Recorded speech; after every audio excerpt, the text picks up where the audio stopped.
Hello, everybody. How's it going? My name is Jordan Pacheco. And I'm Rudy Carlos. And we just keep kidnapping people. And this time we caught a big fish. This is the indomitable, the one. I know, right? That's funny, huh?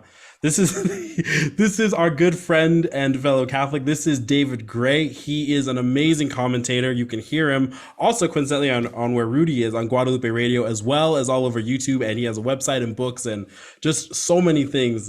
David, thanks for coming on with us. How you doing? Man, it is a pleasure to be here. I can't believe I'm on a Glad Traz, man. I love the podcast. I've been listening for so long, and I'm here. Well, thanks. Yeah. I'm personally appreciative to you because I was on your show, the David L. Gray Show, which highly recommend. There will be a link down below. Don't worry, audience. Where we talked back in Rudy and I's infancy. It seems like so. It's almost funny. Like a year from now, we finally got you on. Mm-hmm. Yeah, man. Yeah, I remember that. That was So I remember a lot of my subscribers went over to your channel and they didn't even know you guys were there. And so we had some cross pollination there. So that was great.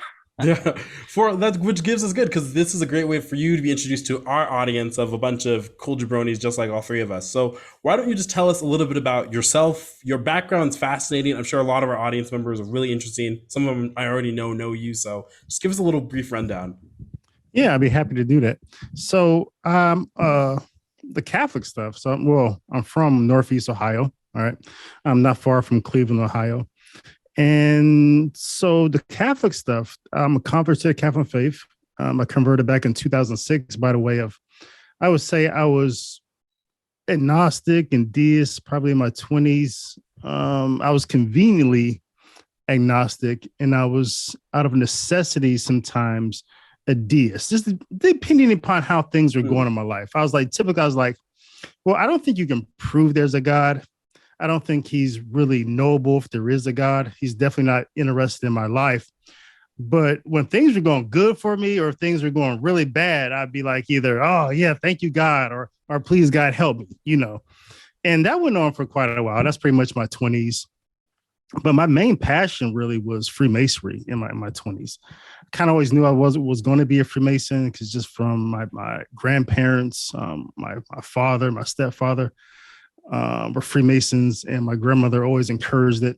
So I didn't think I was going to have that opportunity until later on in life. But there I was in undergraduate school at Central State University, undergraduate college, and I had this opportunity to become a Freemason. There were from some Freemasons on campus. They took a liking to me. And there I was, and I was just immersed into Freemasonry, just getting many degrees as I can, getting into the esoteric stuff. And that's really when I became more, solidified in my thoughts that Christianity definitely wasn't true. Okay. And Jesus was fiction. He was made up, because this is just kind of what Freemasonry sort of breeds in you, this idea that indifferentism towards all religions. There's really nothing exceptional about any of them. They're all kind of like a little bit of truth, but as Freemasons, we had the truth, right? So that's kind of where I was until I had this really profound encounter with God. It's a personal encounter when I was deep in depression. I felt like I was going to lose everything. There was nothing left to live for. I didn't believe in a heaven or a hell. So I decided just to commit suicide. It was better. That was a better option than to continue to keep living the life I was about to have with having nothing. And so I was in the process of committing suicide, trying to do it through asphyxiation, had a bag over my head, trying to suffocate myself, had a rope around my neck. And so I'm trying to turn this, trying to make it tighter by turning in the bed. And in about a second and a half turn, I hear a voice audible outside of me, just a voice clear as day. And the voice said, I love you. I'm here. Just like that. I love you. I'm here. So of course it's a voice. And so you look around, see who said that. All right. That's a natural response. And so there was no one there. And so you ask the question in your head, like, well, where did it come from? Who said that? Right. And the answer that just came back just out of nowhere. It was Jesus. Jesus said that, which was a very strange answer for me because, again, Jesus was fiction. Jesus was made up.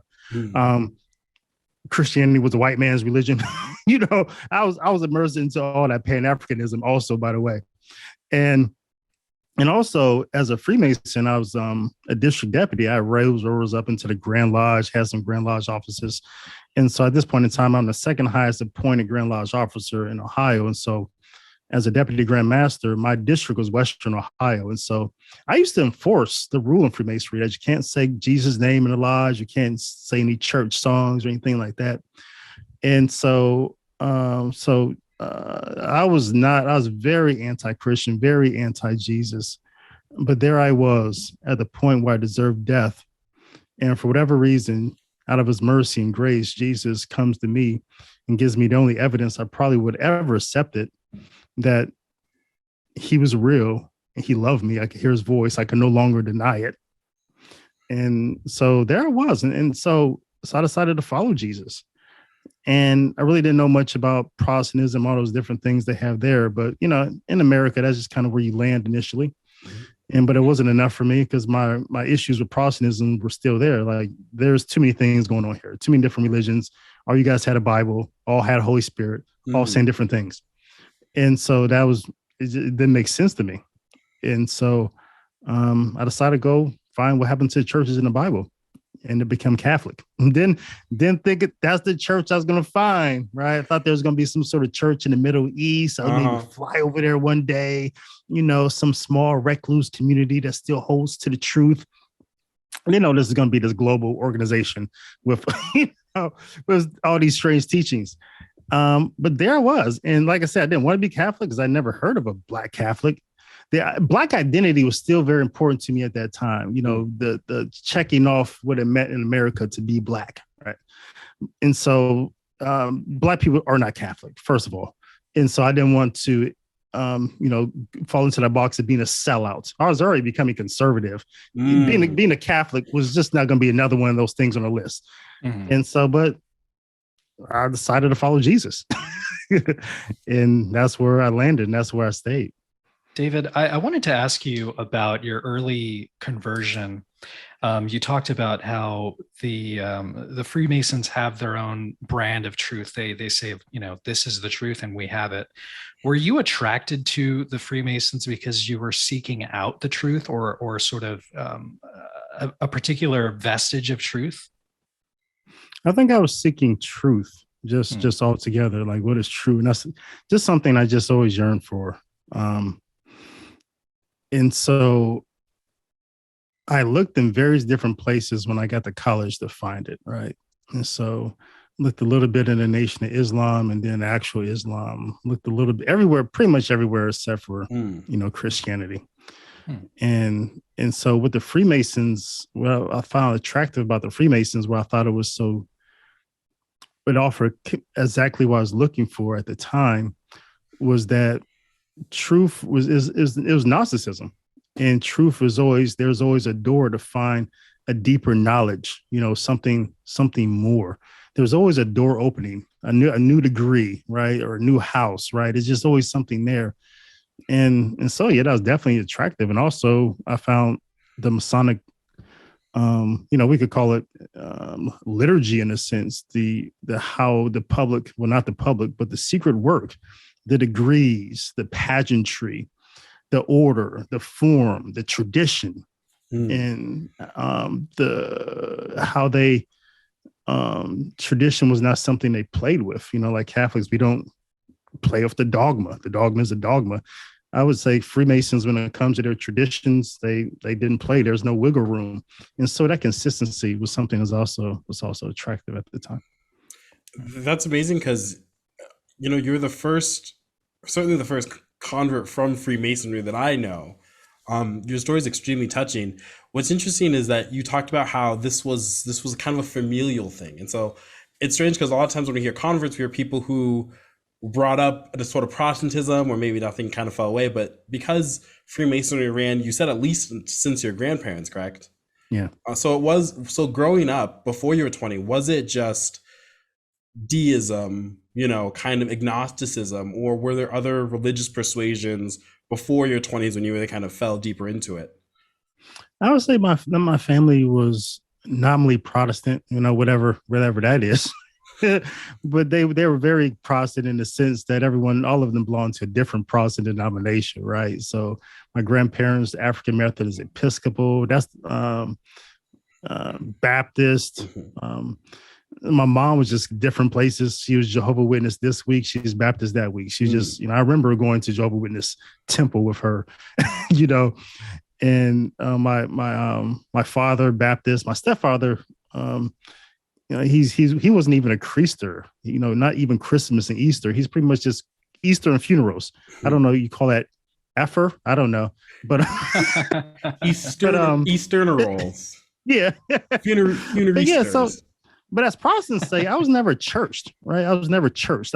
Jesus Christ was never articulated to me. The Bible was never explained to me. Never read the New Testament. I read a lot of the Old Testament when I was a Freemason. So I go to college pretty much just this blank slate. The only full book I had ever read up until the point I left college was the autobiography by Malcolm X. And that's really what got me turned on into Islam. So yeah, I was a sad case of someone who grew up in a very Protestant family, went to church a lot with my grandmother in the AME church, but had no idea what was going on or why. Wow. So you find yourself in 2006, as you said, is when you converted. So what was, because that story, I mean, and now it seems like forever ago, right? I was 11, by the way, just for context. 2006. Wow. I'm so sorry. I'm just playing. But what was your journey? So you looked through all these different churches. You were like, okay, Protestantism off, Orthodoxy even seems off. Once you became a Catholic, what was kind of the next process? Because obviously you don't just like walk into a church and get it. And considering where you're at now, I'm sure that it was a fish out of water experience even more so. Yeah. And on top of that, I was in the middle of a prison sentence. So backing up a little bit with the Gnostics, with, that moment where Jesus Christ spoke to me and I thought I was going to lose it all. I was losing it all because I made some bad decisions as an agnostic, So, Gnostics say they question God, does he exist? But, in real talk, you're God and you're making your own rules. Man left to his own devices, all we do is pretend to be God. We just pose God all day. And that's where I was. Embezzled a lot of money from my employer. Left the job, got caught for it, of course, because I left the job. But it's at that point in time, it's part of that story where I realized the life I was leading, embezzling that money, was not the life I wanted to live. And I felt like I was putting myself in a position where I wasn't going to be able to be the type of father I wanted to be. I knew what I was doing was risky. And so I did pray to God for the first time back in 2000. So that had to be 2003. I prayed to God for the first time that I remember. Got down on my knees and said that prayer that all atheists or Gnostics would ever say, God, if you're real. That's how it starts off. God, if you're real, you should help me stop stealing this money. And sure enough, I go to work the next day. It was that day in a pattern because I had to do these things in a pattern so I wouldn't get caught. And so it was that day where I had to wire money. And I go to the keyboard just like this.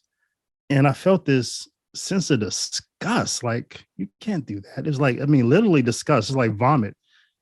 And then I was like, and I had like a little conversion moment at that time. I was like, okay, because I connected that with my prayer.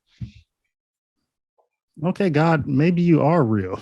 And then I got a promotion out of that job. Like I said, I left the job. I became the auditor of the whole company, which is weird. And I'm in there, I'm catching other people stealing money from this company, which is like so funny. But and then so in 2006, I'm in the middle of this sentence. And so in prison, so I go to mass this way. So like I said, this Protestant thing isn't making sense. In prison, you still have all these denominations, which is surprising. 8 a.m. in the chapel, you have your apostolics. And then, 10 a.m., you have another Protestant group. Afternoon, you got your Lutherans or whatever. And I don't know what's going on. So a couple of things sort of led me to start thinking about Catholicism. One was this book by Pillars of the Earth by Ken Follett. And it's a fiction book, historical fiction, but it was really Catholic in a sense. And then I go to mass one day and I just hop over to the Catholic chapel. It's on another side of the building. And I walk in that space and I knew it was just completely other. And it's not like what other people would often say. You know, it wasn't the bells, no bells, wasn't smells. You can't smoke there. Well, you know, it was the plainest room you could ever imagine. It was only maybe 12 by 12, maybe very small, these wooden benches. There was nothing aesthetically pleasing about this whatsoever. But I tell you that when I walked into this room, that's in a completely other, I knew something had changed when I walked into the space. I'm telling you the truth, that it was just completely other. I knew that this place was sacred, and I didn't know why. All right. And so that was my first mass. And I still remember the homily from that day from Father Toner. And so after mass was over, I spoke with Father Toner. And granted, I had received communion that day, so I didn't know any difference. But so I spoke with Father Toner afterwards, and I said, how do I become Catholic?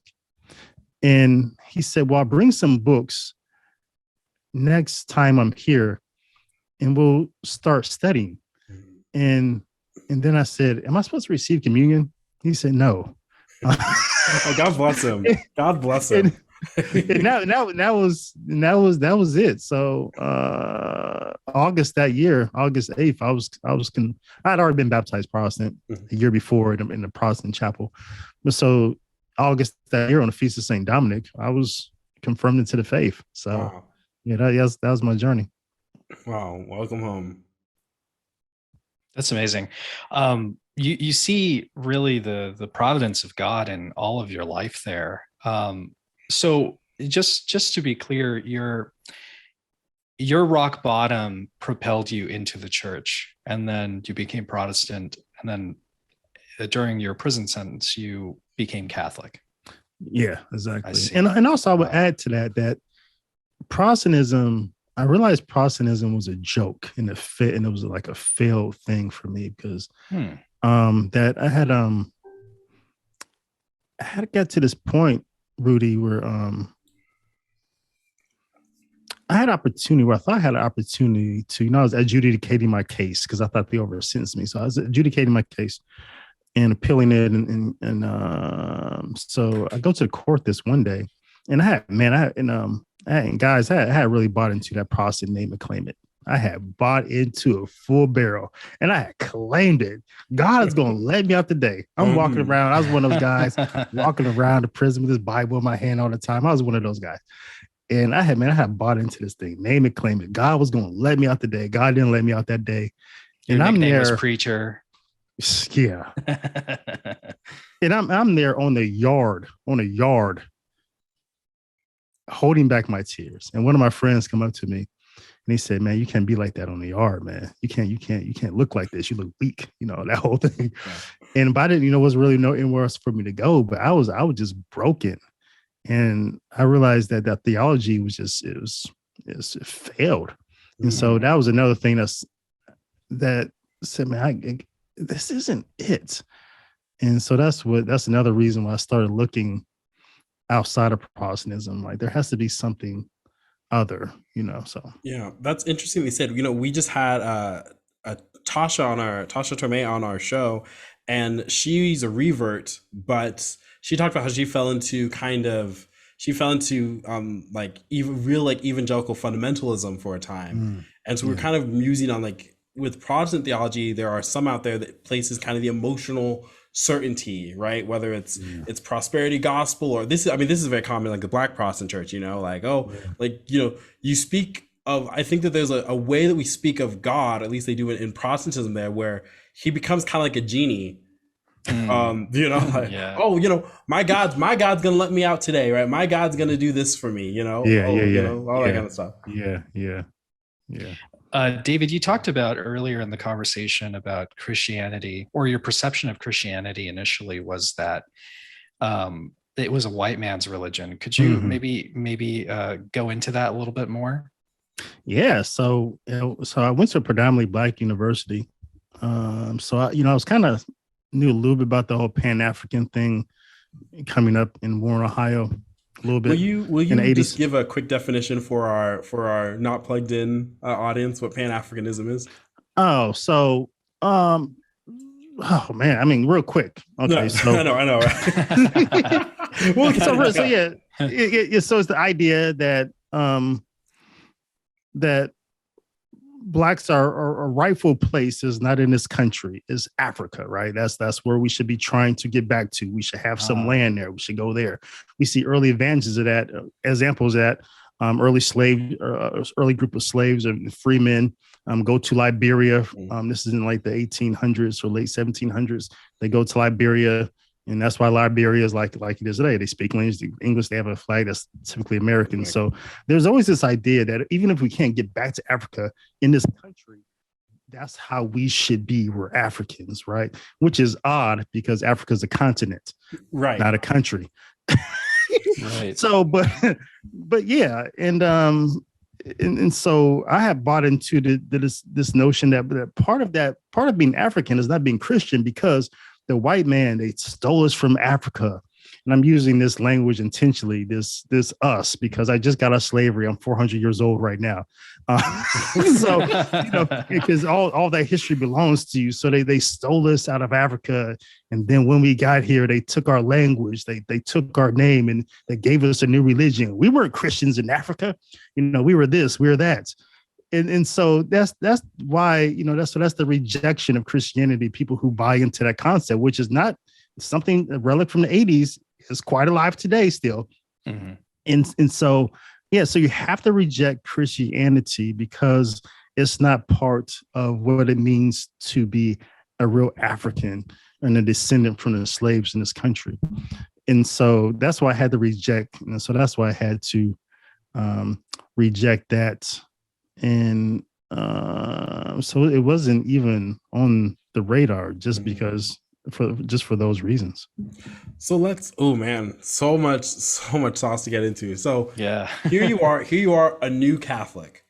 But it, like, the story doesn't end there, because obviously you were going to probably the new mass at the time, or how did that work out? How did you go back home and be like, hey, by the way, I'm a papist now,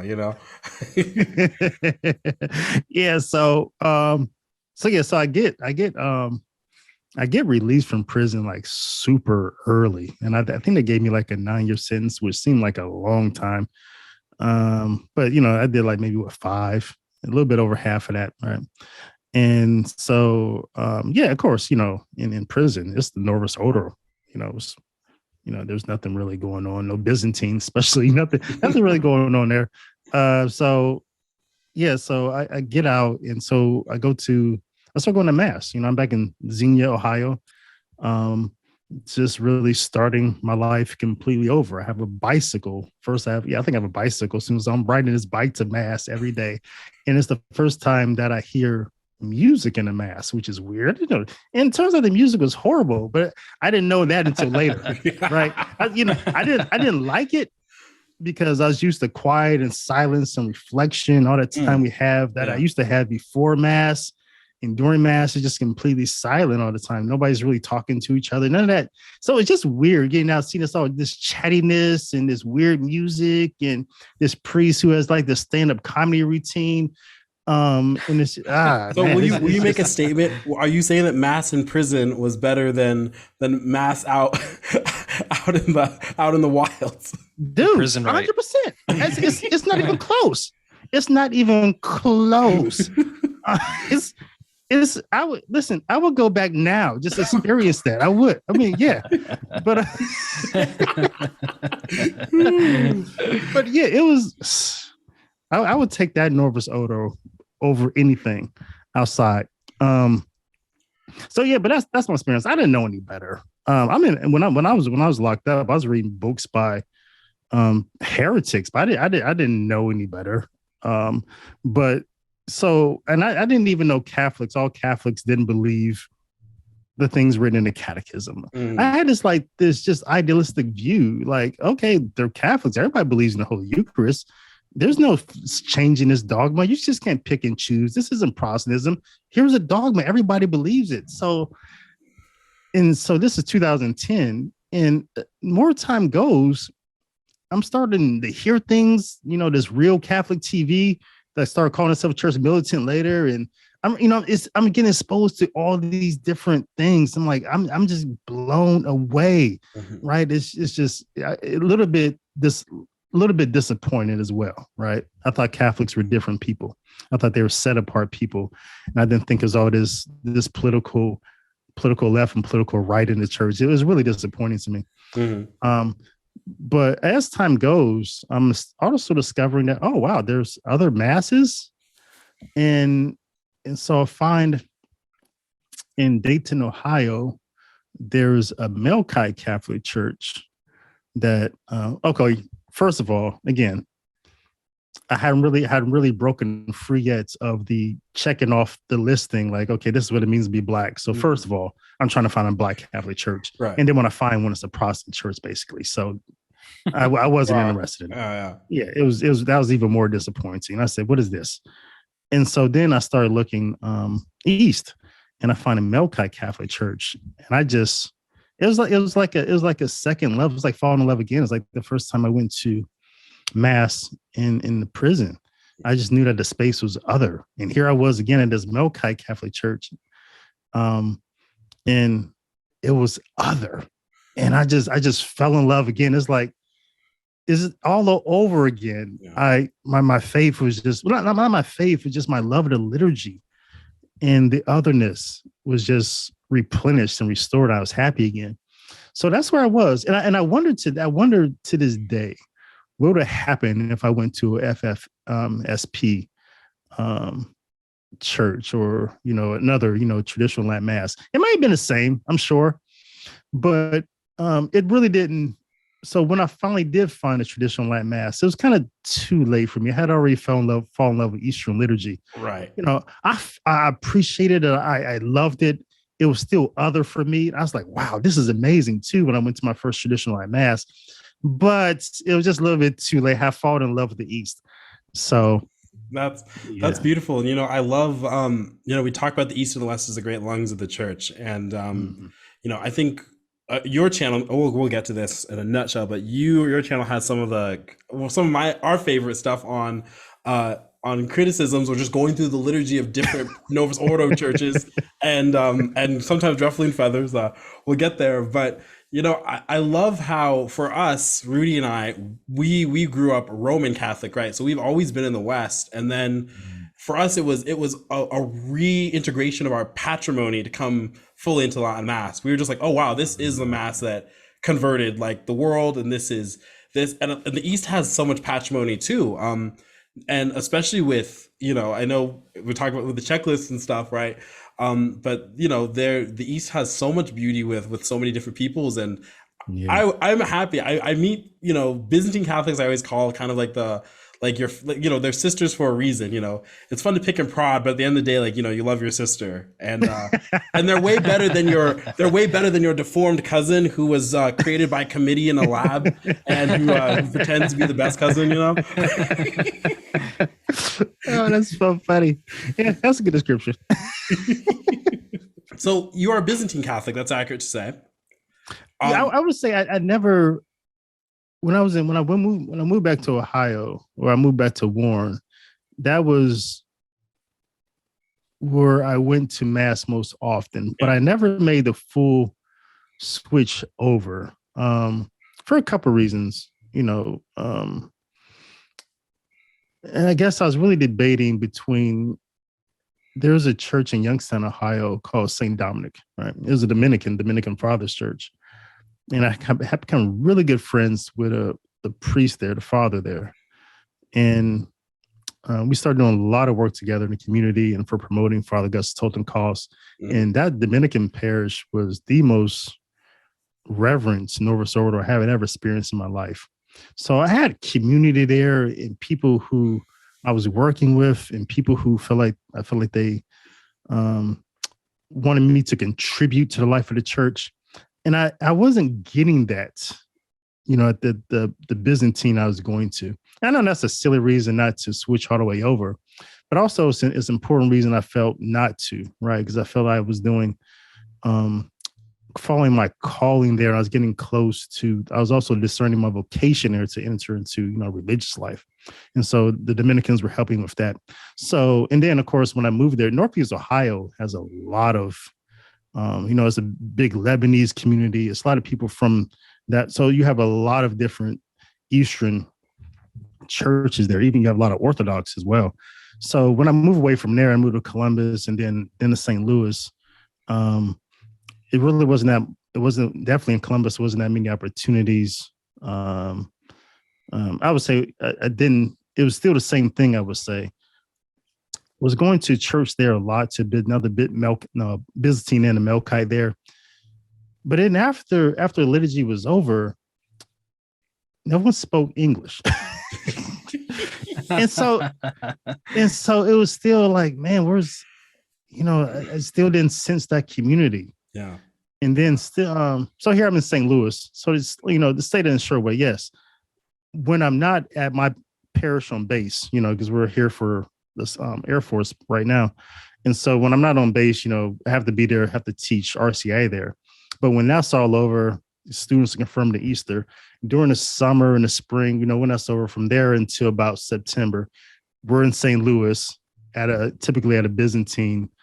They have a couple there, either, bouncing between those typically. And sometimes we would also go to the oratory. We would go to there's a couple Latins there we go. So we're bouncing around in the summertime, in the spring, in the older traditions. So I wonder if I'll ever make the full switch. I don't know. Oh, but too boring to stay in just one. You got all the beauty there. Why stop? Yeah, right.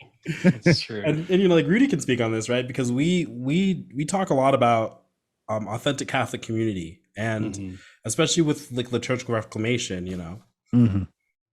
Yeah, we did an episode on that not too long ago. We had one of our Patreon subscribers ask us the question, well, like, how can we create a community at our church? It's lacking, feeling like the Protestants do it better than we do. Yeah. And so we answered that question. We gave him a few pointers as to how to start it. It turns out it was a newer community. And he ended up messaging us, I don't know, maybe like last month, right, Jordan? Yeah, something like that, yeah. And he was saying, well, now the community is alive and we love it. And community is such an important aspect to our faith, right? Because we live in a secular world. Oftentimes we're surrounded by secular people, and we need those people who are journeying with us together towards Christ, towards saving their souls. I wanted to shift the conversation though to race, because you had mentioned you would racist. Yeah, I'm a racist. How's Raza working out for you? Clip me out of context. I'm a racist, and I would like to know why. Yeah. I'm just curious. You talked about checking off a checklist. I need to be this, or it needs to have this, or this and that. What was the process for you to shed that? And do you still have a sort of outlook that's similar to that this day? And that's a great question. I wonder what did cause me to shed it. It was definitely a gradual shedding. So it wasn't like it's no epiphany moment, me just waking up and realize that I go through the sort of a Descartes thing where I'm just reevaluating, everything I received. It wasn't that, but it's sort of a gradual awakening to realize that I'm Catholic, and I want to live my life as a Catholic, and then realizing that there was nothing about my skin color that was salvific. And so had I never become Catholic, I'd probably still be where I was, being a race essentialist, believing that my race was the most essential, the most interesting thing about me, that I saw how I had to see the world. That was my lens. And so being Catholic and really trying to live a life that I think trying to model, the lives of the saints, is what really helped me become a Catholic essentialist. I just want to be Catholic and live my life through a Catholic lens. So it was a gradual. So that's so I'm in Columbus in 2015, and I'm still dabbling with the Black Catholic churches, still trying to check off that box, still trying to be Black, as if a color is a skin color is a race, still trying to do that. And so I would say, so from 2015 to probably 2017, in that 2-year period, I think I had a lot of just personal growth in trying to live my life in an authentically Catholic way, and trying to live my life in a way I think would be the type of way that some of my saints who I follow would live. I sympathize with that a lot, actually, because when I was younger, growing up in public schools, it wasn't as severe as it is now, but there was a sort of cliquish nature or an emphasis on race. And I never felt that I had a place to fit in, and being a Latino, I was like, well, I know I'm Latino, but I don't know what that means. I don't really identify with that. And then kind of psyching myself into thinking that other people were viewing me as other, puts you in a really weird space, and you're trying to kind of find yourself. One of the beautiful things about the church is like you mentioned, our identity is not on our skin color. It's that we're Catholic, that we're baptized, that we have received our sacraments of initiation, that we're seeking Christ. It's so beautiful. It's liberating. It's beautiful and liberating to become Catholic, to become a Christian. And you sound a lot like me too. That I was always a poser. I was always a poser as a Black person. I was always a poser. And it wasn't how I was raised. I think, my mother, mother and father never married, but my mother did marry afterwards to a guy who, he had done well as a man, right? He lived in a neighborhood where I was in school, neighborhood. I was the only Black person in school, maybe two other Black people in class with me. And I see Jordan shaking his head. I know his experience is as well. And so, but at the same time, I keep hearing, let's take a quick story. When I was, even though my father, stepfather, he had lived his life. He at some point in time he realizes that his stepson isn't Black, and he's not happy with that. And so he walks into my room one day, throws away all my Kiss albums. I had a Fonzarelli poster on the wall. He tears that down. He started asking me strange questions about who looks more like an animal, white people or Black people. I mean, just these. And so he makes me his project to make me just this Black person. And it affects me. He starts taking me to where he grew up, in these, not even where he grew up, where his friends live at, actually, to these projects, and starts me out every weekend. I'm playing in the projects, right? And it's just a failed experiment, but it affects me. It affects me for what, the next 30 years. It does. Yeah. And it's part of me doesn't want to disappoint him. Maybe some father wound there, but this is why I go to all Black university. This is why I switch high schools to this all Black high school. This is why when I get to college, I joined the Blackest Greek letter fraternity there is, right? And so it's just one thing after the other for the next 30 years, and me trying to satisfy that I'm not Black enough, and always knowing in the back of my head, you're posing. You're posing. That's such an interesting thing, because that's thank God it wasn't exactly my experience, but of course, as you guys know, like, I'm adopted. So I was adopted by Hispanic parents, raised in an extremely culturally, or just a very white kind of part of the world, Hicktown, Illinois farmland. And so my other siblings are adopted too. So my eldest sister, she's white. And then my two little siblings are Black. And then my nephew is white. And so, and my grandparents are Hispanic and same shade as me, right? So growing up, it was weird because I never, you hear people kind of triumphantly beat that they don't see skin color, but really growing up in that kind of household, if your stepfather had posed a question to me, which one of these look more like an animal, I'd be like, I don't know, depends on how much we've had to drink. I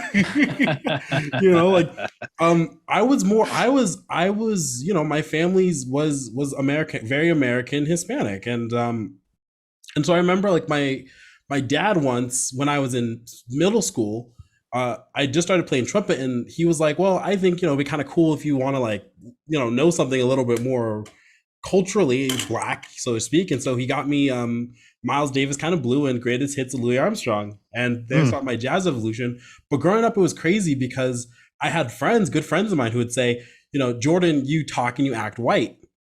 And I Oh, to this and man. yeah, it, and as all of us, and I hated it. I still do, because I realized, I was like, I think about great black people that I've known in history. I have like, I just for the heck of it, because they're cool people. I like Buffalo Soldiers and Mm. MLK and all my jazz aficionados. Um, and if you go back and you look at their tapes, there's not like a there. I discovered later, right, that it's American. I discovered that and so the first time I went overseas, in 2015, I went to Scotland, and I wasn't black there per se. I was a Wow. Yank, right? I was an Yeah. American. Yeah. I had a very I have to watch my ad. I had a very attractive Czech waitress tell me that she liked my accent. I have to make sure Wow. Jen doesn't burst in and punch Wow. me in the face. But Yeah. it's funny, like, this country, and you talk about this so much on your channel, David.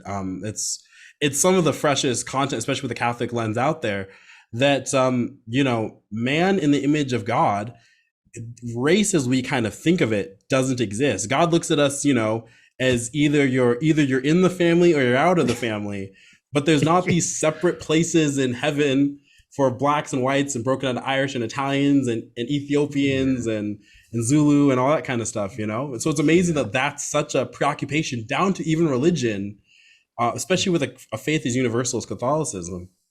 Yeah. And we miss this so much. We miss the mark so much, because culture is beautiful, right? Yeah, yeah, Ethnicities are beautiful. I mean, yeah. there's a lot, Catholics, we understand culture better than anyone else. But we fail at culture when we make culture this thing that divides us rather than brings us together. And we make this, especially in America, we made skin color as a whole race. I mean, who ever heard of a white race? Who's ever heard of that? Until the last, few hundred years. That's Nobody's heard of that. People heard of that's so. Italians, Caucasians, Mhm. Germans. Nobody even heard of calling the whole skin color people by their skin color, Negroes or Yeah. blacks, or even calling them people by a whole continent. Africa has at that time, back then, we'll have 37 different nation states. But you're going to lump them all together and call them Mhm. Africans? It's just the strangest thing. And I don't even know how did we get to the point. Even in political space, they have this something called white working class voter. What is that? Mhm. Who made this up? But they perpetuate the problem. It's all about division, and I hate it. Yeah. Yeah. There's what's funny is I did a historical deep dive, a couple really good videos on YouTube talking about how did the Romans see race or people like different. And Romans are cool. So our idea of, as you're point out, skin color, as we think of it, is it's a relatively modern invention. The Romans were the best examples, I think, are the Greeks, right? The Greeks had Dacians north of the river and who were lily white. And they were like, yo, those guys are barbarians. They wear pants and they say bar, bar, bar. The Romans had this whole catalog, if you will, of, hey, because how people looked was often tied to geography and therefore culture. They just discussed everything like that with culture. Like, okay, like these are the Germans, these are the Ethiopians, these are the Egyptians who were conquered by the Greeks who did this and this.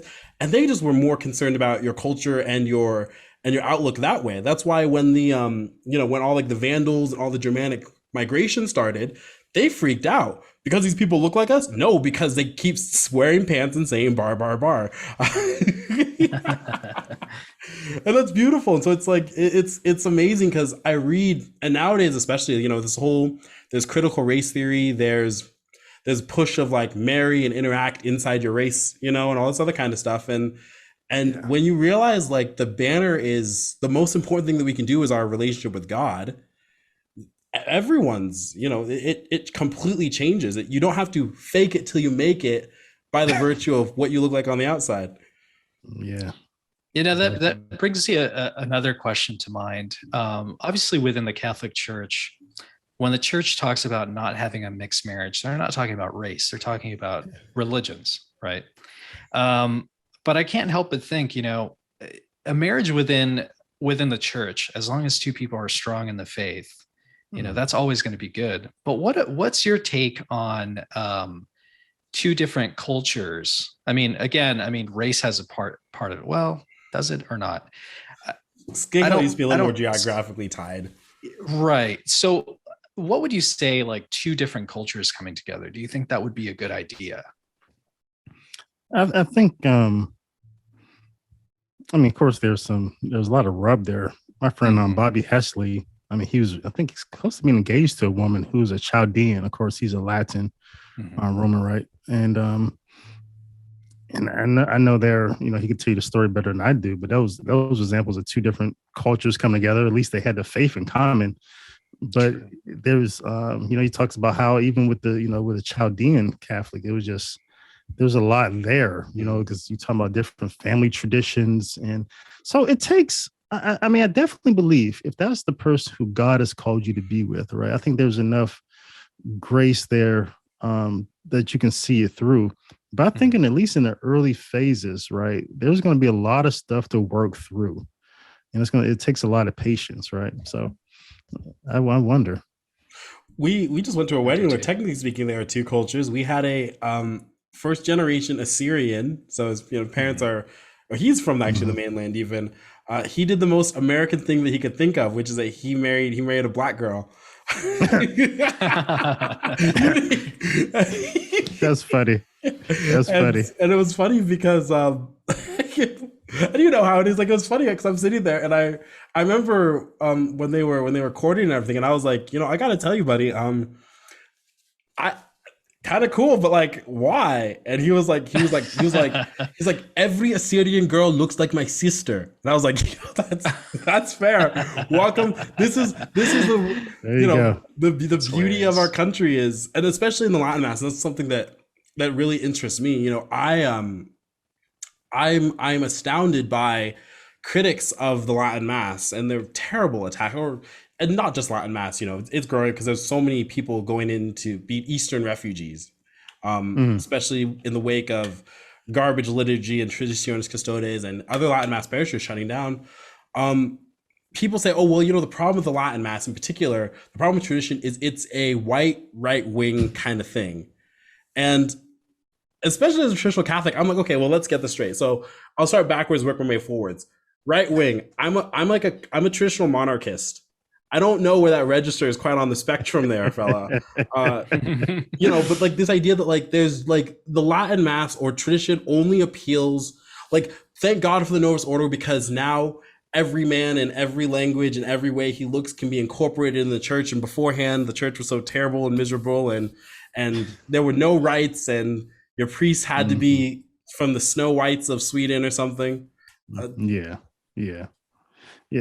I don't know how you get from there to there. It's, someone said a couple of years ago in the political space, there's no there, right? And you have to take so many illogical leaps to come to some sort of conclusions that the traditional Latins are a political group, right? And that is just a bunch of right wingers, a bunch of proud boys going to mass. This whole thing, and it's propaganda, and we know where it comes from. And it's we have to do something about these political ideas just invading the sacred space, right? And there's just, but that's part of the de-evolution, and why it seems to be that they were just living in just a post-truth society where truth just doesn't matter anymore. And people were more interested in getting salvation out of things like this injection or this election. It's I don't know how we turn back the clock to people discovering the sacred space and respecting the sacred space and not trying to make a political space out of it. It's horrible. Yeah. Rudy, do you know what the funniest thing in LA is? You ever gone to mass where it's 3 languages? And not just like cool ones like Latin, Greek, or Arabic with Melchites or whatever, like just like I remember going to a group rosary one time at a church, and the priest there, I think he meant well, but he was like, okay, for the five decades, we're gonna have 5 different languages. And it's just, I don't know, like going through the whole motion of it, it's just, it didn't make sense. And then of course, hindsight is 2020, right? So when I went over across the, dare I say the Tiber, when I crossed the Tiber to the traditional Latin Mass, and understanding why the language of Latin being a sacred language is so important and really a universal language, I understood, looking back, I don't know, that's just, it seemed like, what's the word? It seemed like, gosh, the word is escaping me. A novelty. It seemed like a novelty. You're so trad that anything that has to do with new, we can't even articulate. Hey man, I was up at 2 a.m. today. Okay. Oh, it's almost my bedtime.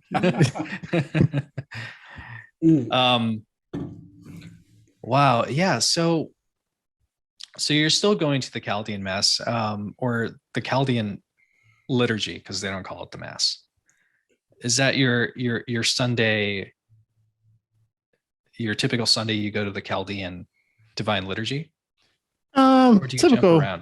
Typical. We're on base at a Mass on base, because it's right here in Belleville, the Belleville diocese. You can't find anything. You have to go to St. Louis. You have to cross the river to find anything before 1969, right?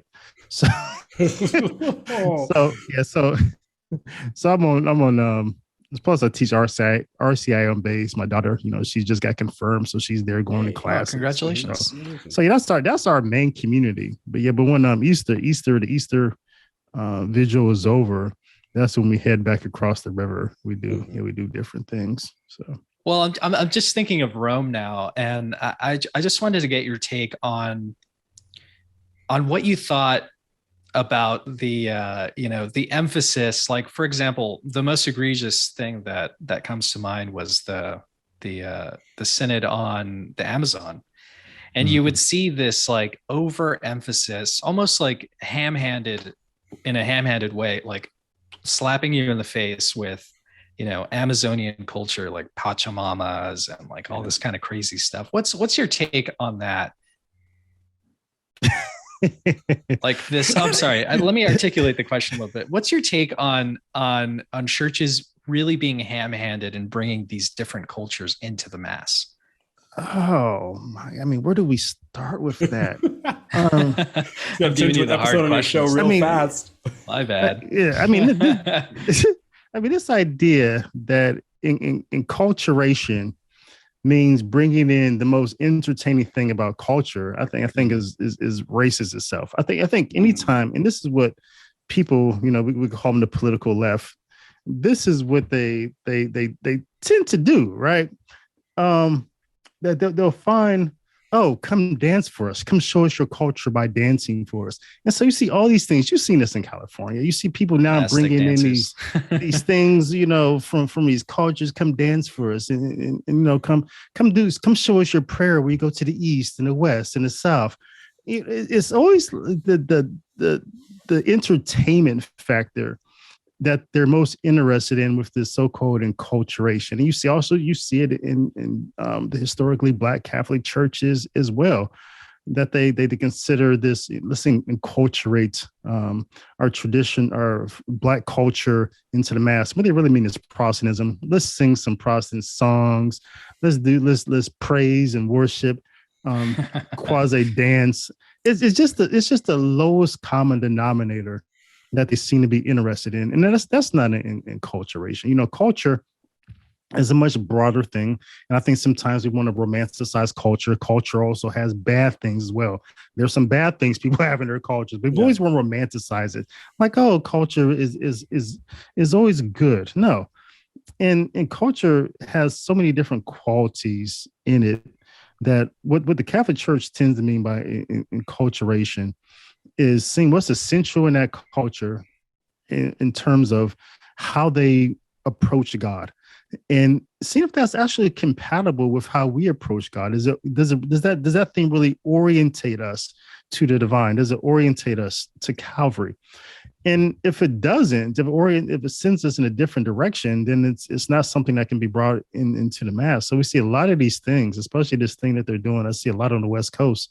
And then I talked about a couple in my mass nightmare episodes. This praying to the four winds of heaven. Oh yes.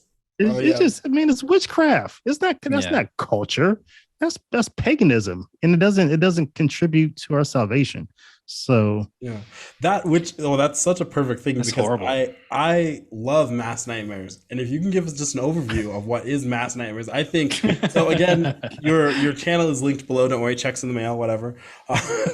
But for our audience sake, one of the highlights of David's channel I love is something called Mass Nightmares, and I'll let you take it away. I mean, they're awesome. It started out of nowhere last summer, I think last spring. I wanted to talk about this liturgy at Saint Sabina in Chicago with Father Flager. And I wanted to just mock it and laugh at it and turn into a joke because it's not Catholic. I don't even feel bad about it. And so that's how it began. And it got really catchy. And so I started doing it once a month or whatever. Mm-hmm. And so we see, so people send me these videos now of, David, you have to talk about this liturgy. This is a nightmare. So I upload it on the live stream and I play the mass and I comment through the whole thing. And on this screen, I have what's in red and black, and we're comparing and we're seeing is the black being said and is the red being done. And then we grade it at the end. And so far it's been That's all hilarious. F's. No one has passed. Well, and so it's very reminiscent. We had a very good compatriot, Charles Colomb, on our show a couple of times. He wrote now he's a monarchist, right? Yeah, he's that's like his bread and butter.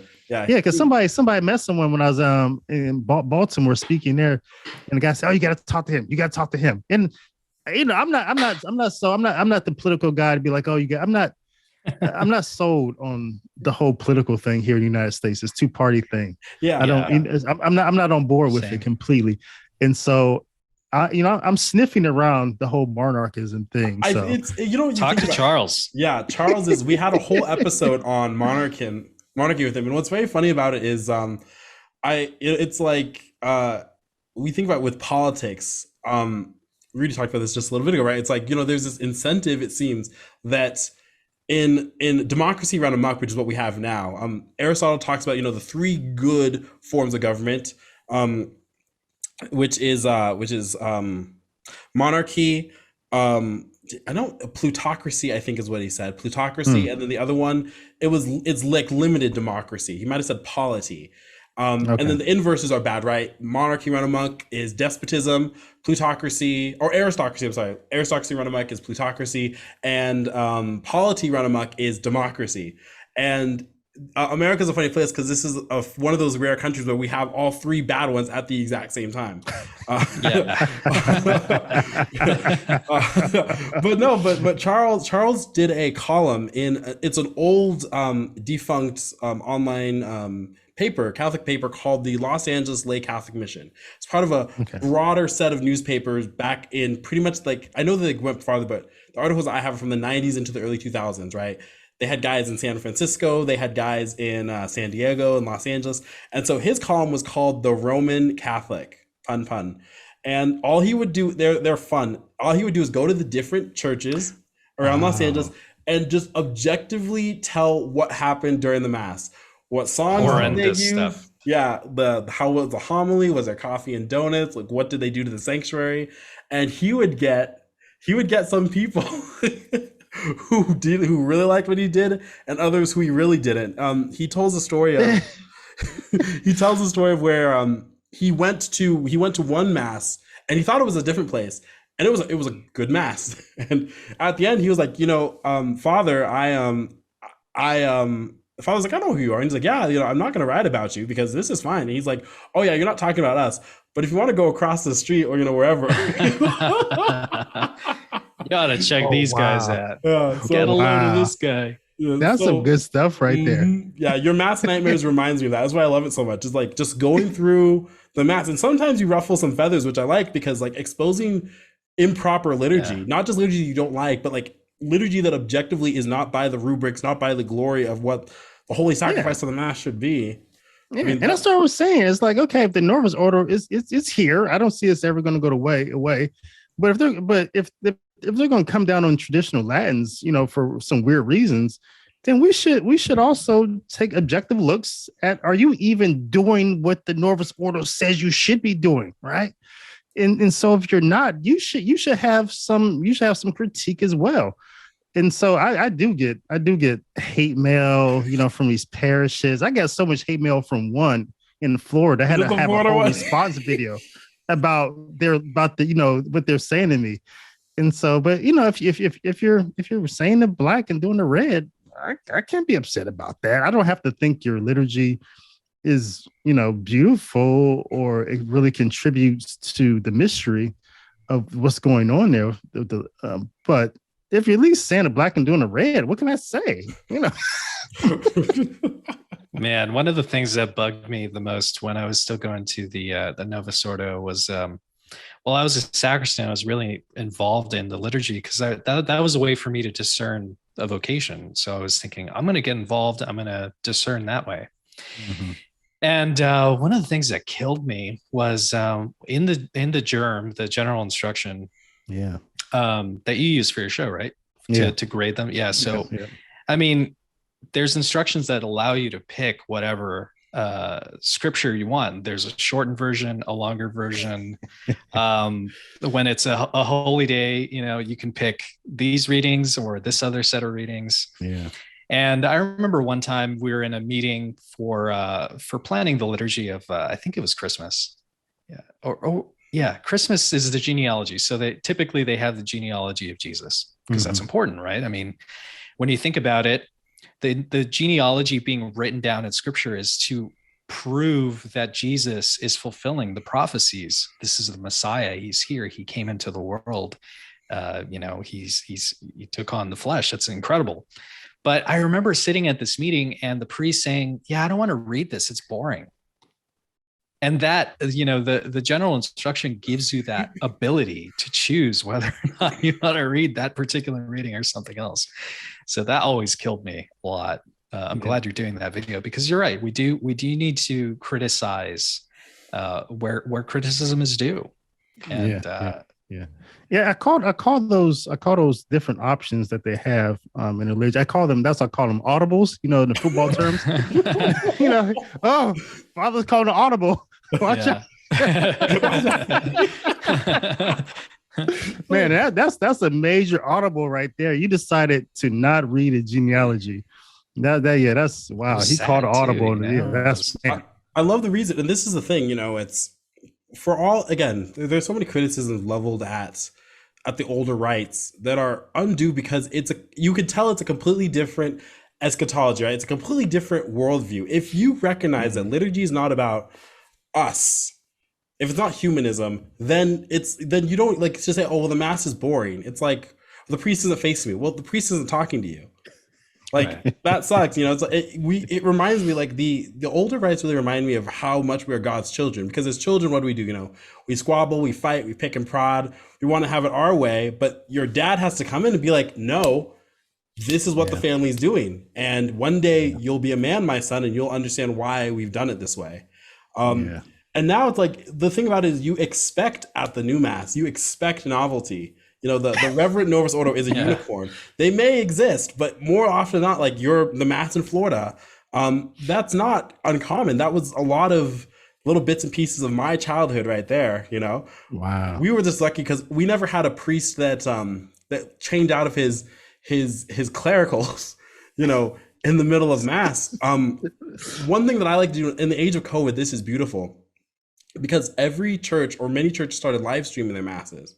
And so, for instance, you did an episode recently where you talked about, this is amazing. I highly recommend our audience go and watch your take on it, because comparing how a church in San Francisco, looking at you, St. Agnes, has told Archbishop Cordileone that he can't come because he's not vaccinated.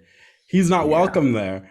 And how this is the new slavery. This is the new segregation. I think it's such a brilliant take. Yeah. I don't even know how that even happened. I mean, here's Karen from the parish council, right? Of course she was. who decide who looks exactly like you thought she's gonna look like.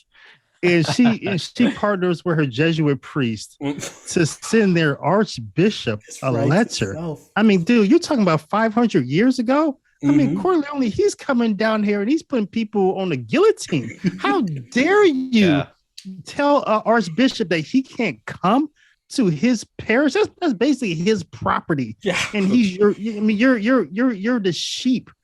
I mean, I don't even know how this happened. But I think it tracks well for San Francisco. Yeah, it's funny because so naturally, whenever I hear something like that, right, my first inclination is I go on YouTube to watch their mass and I go find the bulletin. You can find out everything you need to know about a church by 10 minutes of its liturgy and 2 minutes of its bulletin. And this one in San Francisco is you. And so I sent the video to Rudy earlier, and we're watching the 10:30 third Sunday of Advent mass. There are no children. No, it's all Octagarians. Like pretty much Octagarians. Yeah, that's just people in their 70s, 80s, 90s. That's it. I saw it too. It breaks my heart because, you know, in San Francisco and San Jose and Oakland and that part of the world right now, the Institute of Christ the King are celebrating mass in a strip mall set to be torn down.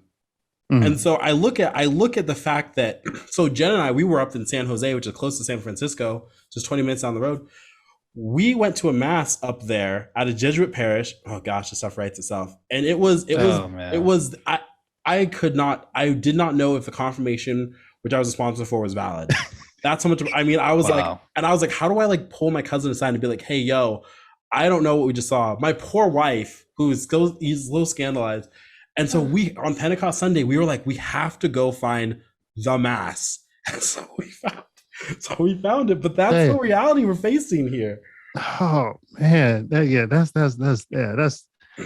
tough. Yeah, but I appreciate how, there are those whose charism is to be very, very analytical and very, very critical in a very, very church militant-y kind of way, right? I appreciate your ability to laugh at things. Our charism on the channel is Risus et Bellum, right? Laughter and war.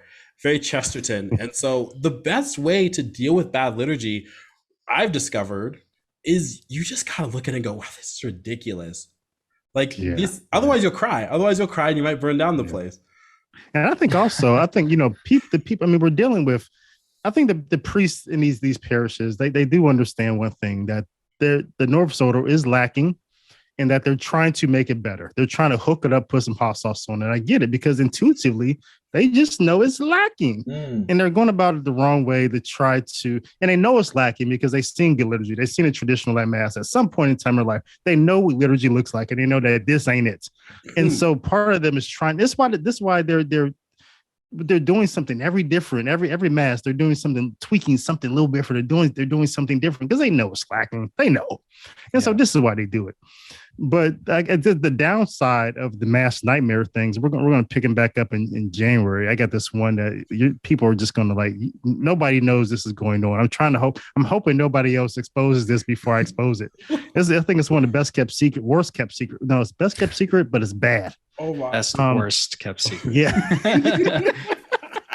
The worst kept secret. So, but the bad thing about it is, I think in 3 instances, our mass nightmares, the parishes that we talked about, they stopped putting their mass in public. They shut down their YouTube. This one parish put it behind locked bars. Now you have to have a login on their website to see it.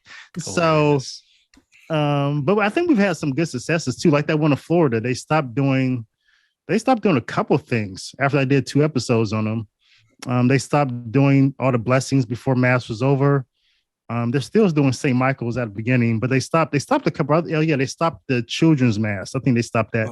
And so this children's liturgy. Yeah. And so, but so it does, I think, in proud people, especially narcissists, hate to be laughed at. They hate to be mocked. That's the worst thing you can do to them. If you criticize a march protest, they actually believe they're doing something right. They say, oh, I'm justified. They're protesting. And so a narcissist thinks they're justified by that. But if you laugh at them, you mock them, can't stand it. That's the worst thing you can do. And so that's why, and that's another reason why the mass nightmares is like it is. I'm just poking fun of these people. And because I know it gets to proud narcissists, and that's what these people are, I think. Well, Archbishop Corleone is a subscriber of ours, and Archbishop, if you're listening, just throw the book at these guys, man. Just shut them down, Jesuits. Just kidding. Imagine if he was there. Well, Archbishop Corleone, God bless him. I mean, he is a fighter, especially up in that part of the world. But on our channel, we especially nowadays, so many of our time is devoted to. We had Nick Cavazos at the Traditional Thomist on. He has a whole critique of the new Mass, the deficiency, everything. A very, very theological approach. Thomistic, interpretation. Good Thomism. And what's funny is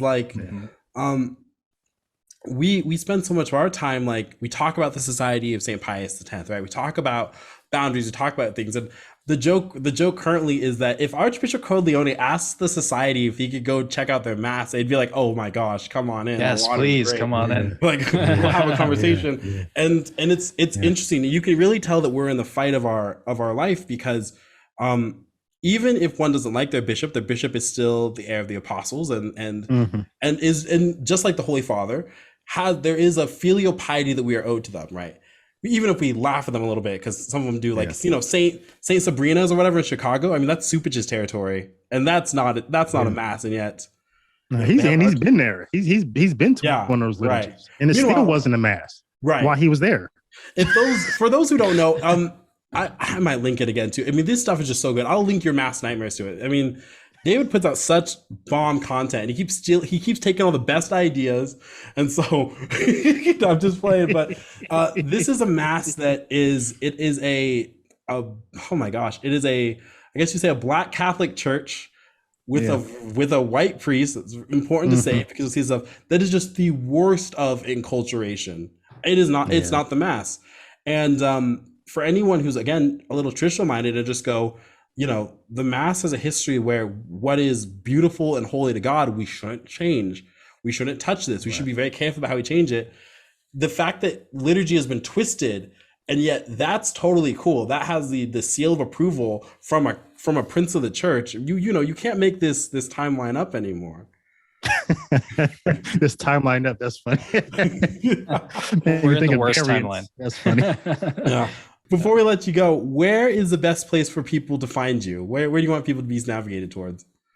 David L. Gray with an A.info. I think that's the jumping off point for everything I'm doing. So just my name.info.